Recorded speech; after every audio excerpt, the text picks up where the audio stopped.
নমস্কার বন্ধুরা, বৃষ্টি ভেজা সকালে আপনাদেরকে সুন্দর একটি রেসিপি উপহার দেওয়ার জন্য আমি চলে এলাম বাগানে মাছ কচু পাতা নিতে।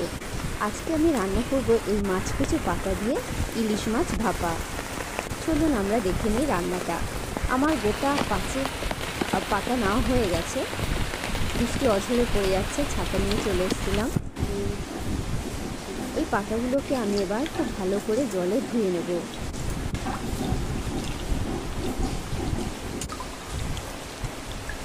এই রান্নাটা আমার মার থেকেই শেখা। আমার খুব ভালো মা রান্না করতো। পাতাগুলোকে এইভাবে সাজিয়ে নিয়ে ওপরে ডাকটা ফেলে নিয়ে কুচিয়ে নেব।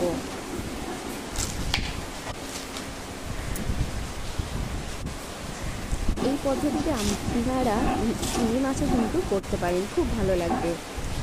কচু পাতা দিয়ে চিংড়ি ভাপা।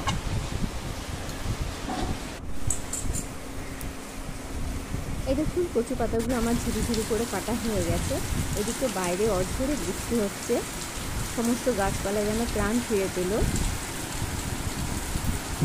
খুব ভালো লাগছিল সকালে পরিবেশটা।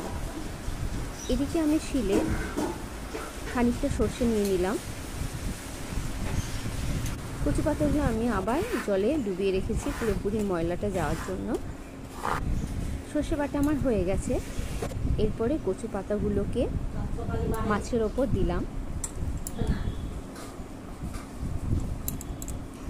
ইলিশ মাছটা প্রথমে নুন হলুদ দিয়ে আমি মেখে রেখেছিলাম। এরপরে এর মধ্যে কুচানো কচু পাতা, সর্ষে বাটা, শুকনো লঙ্কা বাটা ও হলুদ গুঁড়ো, নুন, জিরের গুঁড়ো এবং এখানে কাঁচা সর্ষের তেল দিয়ে আমি এটাকে ভালো করে মেখে নিলাম। সর্ষের তেলটা দেখানোর সময় আমার ওটা ভিডিও করা হয়নি। অবশ্যই কাঁচা সর্ষের তেল একটু পরিমাণ বেশি দিয়ে এটাকে মেখে নেবেন ভালো করে। এদিকে আমি রচাও বসিয়ে দিয়েছি, একটু চা না খেলে হয় না সকাল সকাল বৃষ্টির দিনে। কড়াইতে আমি অল্পই তেল দেব, কারণ যেহেতু মাছের মধ্যে অনেকটা তেল দিয়ে মাখানো আছে। গোটা জিরে ফোড়ন দিয়ে আমি মাছটা এর মধ্যে দিয়ে দিলাম।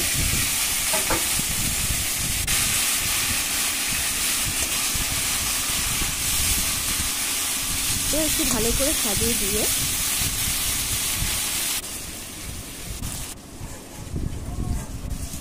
গামলা যে মশলাটুকু ছিল সেটিকে আমি দিয়ে দেবো এর মধ্যে।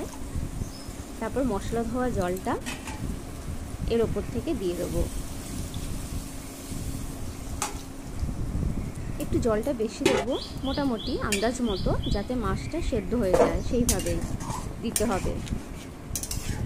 মশলার সাথে একটু নেড়ে চেড়ে নিতে হবে। তারপরে আমি এটাকে হালকা আঁচে ঢাকা দিয়ে দিলাম। এদিকে আমি একটু বারান্দায় এসে প্রকৃতিটাকে দেখছিলাম। পরিবেশটা এত সুন্দর লাগছিল, ভেজা ভেজা চারদিকটা। আমার টবের গাছগুলো জল পেল, শুকিয়ে গেছিল, চারদিকে সবুজ হয়ে আছে। ঢাকনা খোলার পর দেখো ঝোলটা ফুটতে শুরু করেছে। নেড়েচেড়ে আবার একটু ঢেকে দিলাম। তারপরে এটা অনেকটা হয়ে এসছে।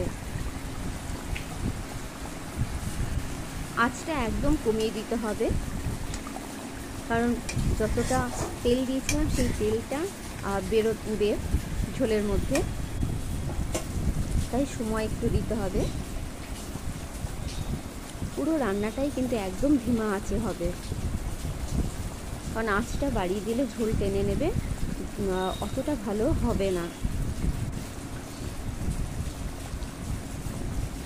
দেখো ঝোলটা থেকে অনেকটা তেল বেরিয়ে এসছে, আবার প্রায় হয়ে গেছে। কচু পাতা দিয়ে ইলিশ মাছ ভাপা। এই কচু পাতা একদম গলা ধরে না, এটা মাছ কচু পাতা বলে। প্রতিবারই বর্ষার সময় আমি এটা করে থাকি। বাইরে ভেজা ওয়েদার আর ভেতরটা এত সুন্দর গন্ধ বেরোচ্ছিল ইলিশ মাছের এবং কচু পাতা এই সর্ষে ইলিশের, মানে দারুণ লাগছিল। দেখো কি সুন্দর তেল বেরিয়ে এসছে। এরকমভাবে তেলটা বেরিয়ে এলে তরকারিটা কিন্তু স্বাদ বেড়ে যায়। পাতাগুলো সেদ্ধ হয়ে একদম নরম হয়ে গেছে।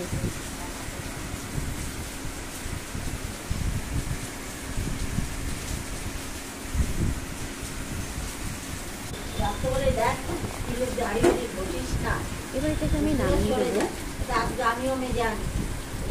দেখলেই লোভ লাগছে। দেখো আমার হয়ে গেছে মাছ কচুর পাতা দিয়ে ইলিশ মাছ ভাপা।